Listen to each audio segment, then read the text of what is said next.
अस्सलाम वालेकुम नाज़रीन।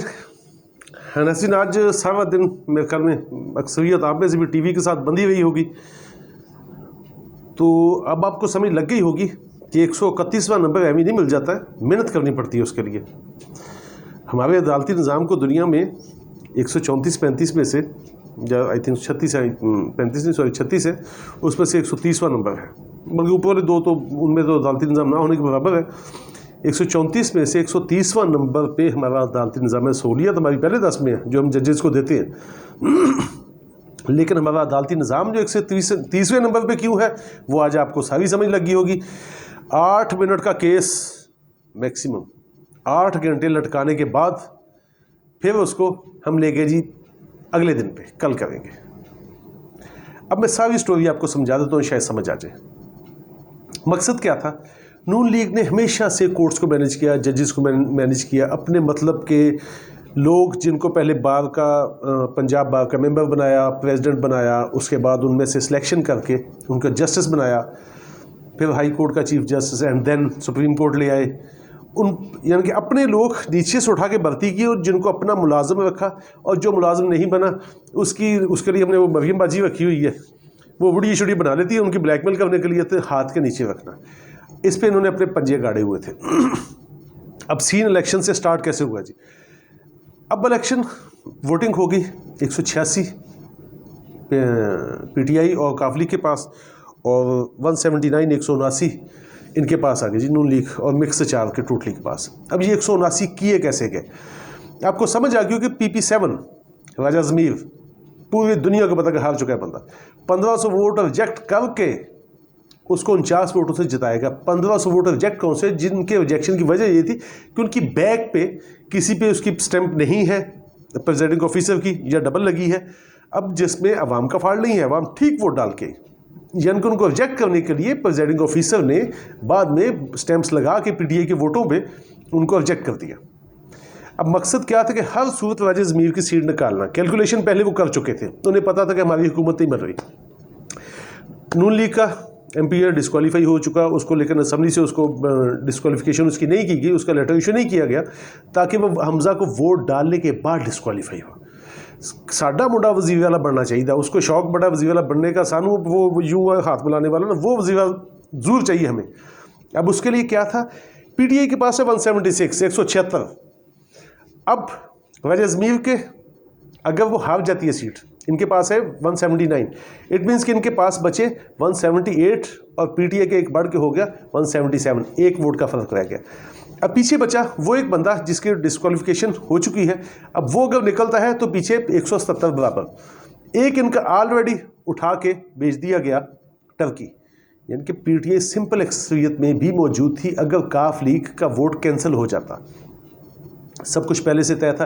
काफ लीग का वोट कैंसिल करने के लिए जाके चॉइस जो हासिल लिखवाया, एट द स्पॉट ला के उसको डिस्क्लोज़ कर दिया। अब वो डिस्क्लोज़ करना उसको भी पता था, डिप्टी स्पीकर को जो कोर्ट में पेश होने की वजह बाहर भाग गया, उसको पता था कि मैं 2 नंबर काम करूँ। अब 2 नंबर काम का उससे करवाया कैसे गया? ये वो हमारी जो अनपढ़ तबका, ये वो टाउट टाइप लोग या इस किस्म के जो चूहेबाज लोग होते हैं ना, आम सोशल लाइफ में आप देखिएगा, एक बंदा किसी ऑफिस में जाता है, वो क्लर्क को फाइल दे रहा है, यार ये फाइल पे ऐसे साइन कर दे, उसको आगे वो कहते नहीं हो ही नहीं सकती कि मेरी साहब ना मेरी गल मुक गई है, उत्ते साहब ना गल मुक गई, उधर मेरी तय हो गई है, बस तुम्हारा। अब वो सोचता कि यार मैंने दरम्यान में क्या फटा डाल लेना, ऊपर इसकी तय। अब वो कर देता साइन।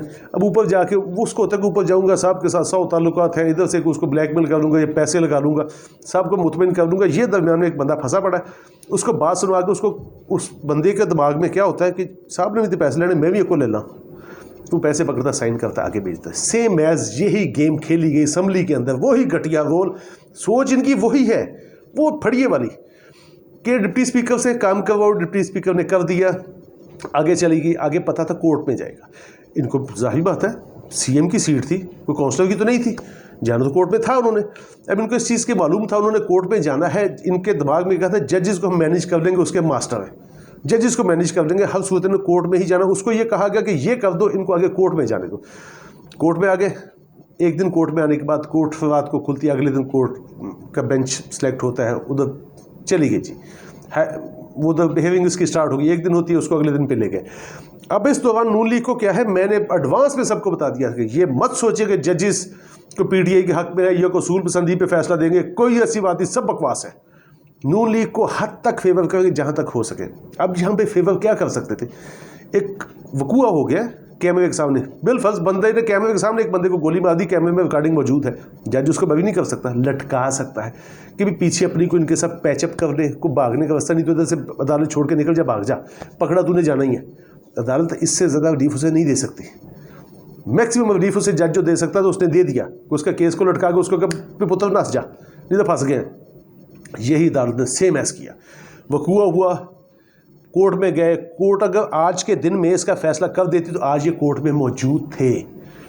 8 मिनट की बात थी, सिंपल सा केस था, सादा ला था, 63 और ये भी सादा कानून था कि पार्लियामानी जो लीडर है उसका हुक्म चल रहा है, उसके हुक्म पे सबने वोट डाल दिया। पार्टी का जो हेड है, पार्लियामानी हेड जो था, उसके सुप्रीम कोर्ट की ऑलरेडी जजमेंट है, कानून है, और इसके ऊपर कोई ऐसी चीज़ नहीं थी कि उसका कुछ चलना था उसका पार्टी हेड का। सिंपल कानून था, उसने सुप्रीम कोर्ट का नाम लेके उसको एक दफ़ा वज़ीर नहीं बनने दिया, रात को बना सुबह 7:30 बजे। तो वो कहता था ना शबाशी सुबह 7:30 बजे काम पे आ जाओ, वो मुंडे ने कहा मैं भी आगे दिखाऊँ, मैं 7:30 हलफ चौक लेना।